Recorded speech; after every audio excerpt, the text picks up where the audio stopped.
Assalamualaikum warahmatullahi wabarakatuh. Saya Muhammad Sidik Firdaus, NPM 23150611118 dari kelas TIB. Saya akan mempresentasikan tentang pemanfaatan IoT di bidang industri pertanian dengan judul Pemantauan Pertumbuhan Tanaman. Pemantauan pertumbuhan tanaman. Teknologi pemantauan pertumbuhan tanaman berbasis IoT memungkinkan petani untuk memiliki wawasan yang lebih akurat dan real-time tentang kondisi tanaman mereka, sehingga mereka dapat mengambil keputusan yang lebih baik dan lebih efisien. Selain itu, teknologi ini dapat membantu dalam meningkatkan produktivitas, mengurangi limbah, dan minimalkan dampak lingkungan dalam pertanian. Ini adalah langkah penting dalam mewujudkan pertanian yang lebih berkelanjutan dan efisien. Teknologi ini menggunakan beberapa jenis sensor. Yang pertama ada sensor pertumbuhan tanaman. Sensor pertumbuhan tanaman adalah sensor khusus yang terpasang di sekitar tanaman yang bisa mengukur berbagai parameter pertumbuhan seperti tinggi tanaman, diameter batang, berat, dan jumlah daun. Data ini dapat membantu petani memantau perkembangan tanaman secara real time.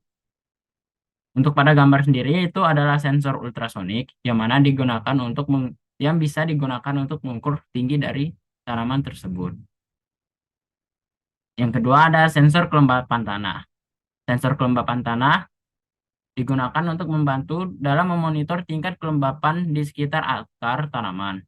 Ini memungkinkan petani untuk menentukan waktu yang tepat untuk irigasi tanaman, sehingga mengurangi pemborosan air dan mencegah kekeringan atau kelebihan air. Lalu selanjutnya adalah sensor suhu dan cahaya.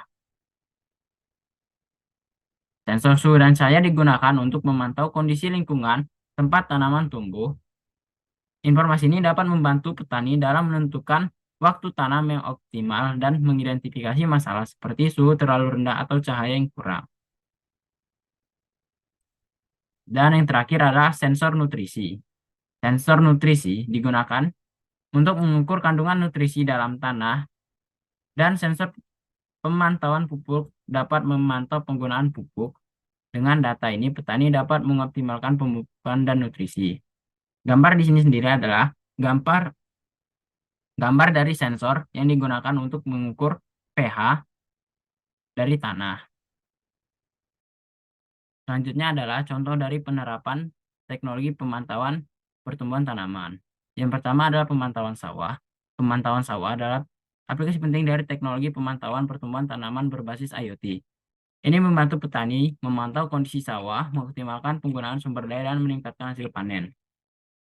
Pemantauan sawah sendiri sudah ada di beberapa persawahan di Indonesia.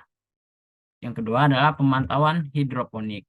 Dalam sistem hidroponik, tanaman ditanam dalam larutan nutrisi yang kaya akan unsur hara dan bukan di dalam tanah. Teknologi IoT digunakan untuk memantau dan mengontrol kondisi lingkungan dan nutrisi yang memengaruhi pertumbuhan tanaman dalam sistem. Dalam pemantauan hidroponik ini, sensor-sensor yang digunakan adalah seperti sensor nutrisi dan semacamnya. Tantangan. Tantangan dari teknologi ini, yang pertama adalah adaptasi kepada lingkungan lokal. Sensor-sensor dan solusi IoT perlu disesuaikan dengan kondisi lingkungan dan kebutuhan lokal, terutama di daerah Lampung. Tiap daerah memiliki kondisi tanah, cuaca, dan tanaman yang berbeda. Selanjutnya adalah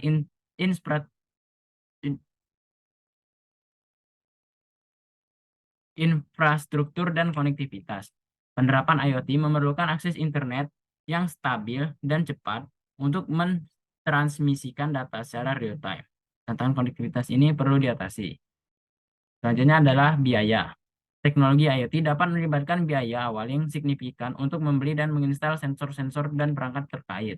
Terakhir adalah perawatan dan pemeliharaan. Sensor dan perangkat IoT memerlukan perawatan dan pemeliharaan yang berkala. Ini bisa menjadi tantangan jika petani tidak memiliki pengetahuan atau akses ke layanan perawatan yang diperlukan.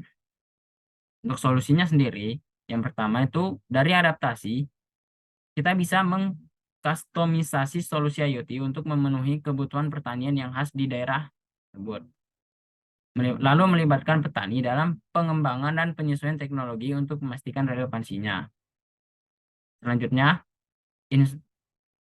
untuk masalah infrastruktur dan konektivitas sendiri, kita bisa meningkatkan infrastruktur internet di daerah tersebut dengan bekerja sama dengan penyedia layanan internet dan pemerintah, atau bisa menggunakan teknologi seluler dan jaringan nirkabel jika konektivitas kabel terbatas.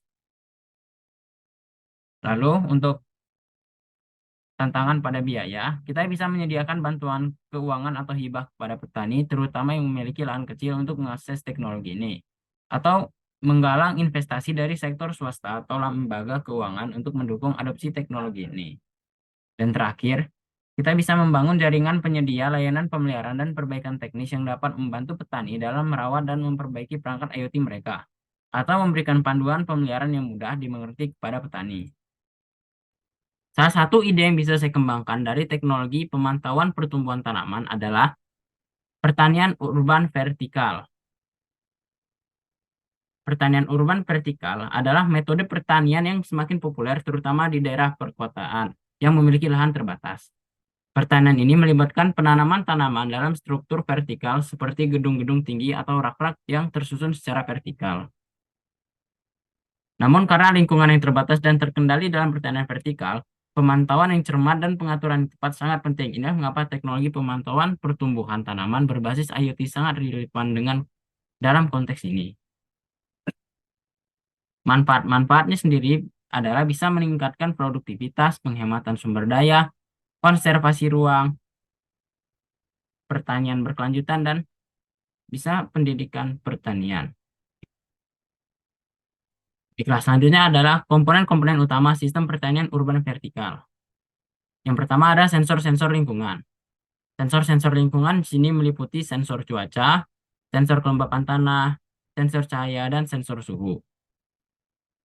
Sensor-sensor ini digunakan untuk memantau kondisi lingkungan di dalam struktur pertanian vertikal. Data dari sensor-sensor ini akan memberikan wawasan tentang lingkungan tumbuhan tanaman. Selanjutnya adalah sistem irigasi otomatis. Integrasi dengan sistem irigasi otomatis yang mengatur irigasi berdasarkan data dari sensor kelembapan tanah dan kondisi cuaca terkini.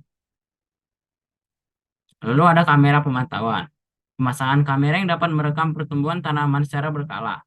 Ini membantu petani untuk memantau pertumbuhan tanaman dan mengidentifikasi masalah pertumbuhan dengan cepat. Terakhir ada juga platform analitik dan aplikasi mobile. Perangkat lunak analitik yang mengolah data dari sensor-sensor dan kamera untuk memberikan laporan yang berguna kepada petani. Ini termasuk pemantauan pertumbuhan tanaman, estimasi panen, serta perubahan kondisi lingkungan. Ada juga aplikasi seluler yang memungkinkan petani untuk mengakses data dan mengendalikan sistem dari jarak jauh. Ini memungkinkan pemantauan dan pengaturan yang mudah, bahkan saat tidak berada di tempat. Selanjutnya lagi adalah manfaat utama pertanian urban vertikal. Pertama adalah peningkatan produktivitas. Dengan pemantauan yang cermat, petani dapat mengoptimalkan kondisi pertumbuhan tanaman dan merespons masalah dengan cepat yang pada gilirannya meningkatkan produktivitas. Lalu juga ada penghematan sumber daya. Sistem ini membantu dalam menghindari pemborosan air dan pupuk dengan mengatur irigasi dan pemupukan berdasarkan kebutuhan tanaman. Lalu konservasi ruang. Pertanian vertikal memungkinkan penggunaan lahan yang lebih efisien dan dengan pemantauan yang cermat, ruang ini dapat dimaksimalkan. Pertanian berkelanjutan mengurangi dampak lingkungan dan meningkatkan keberlanjutan pertanian di dalam lingkungan perkotaan. Terakhir adalah pendidikan pertanian.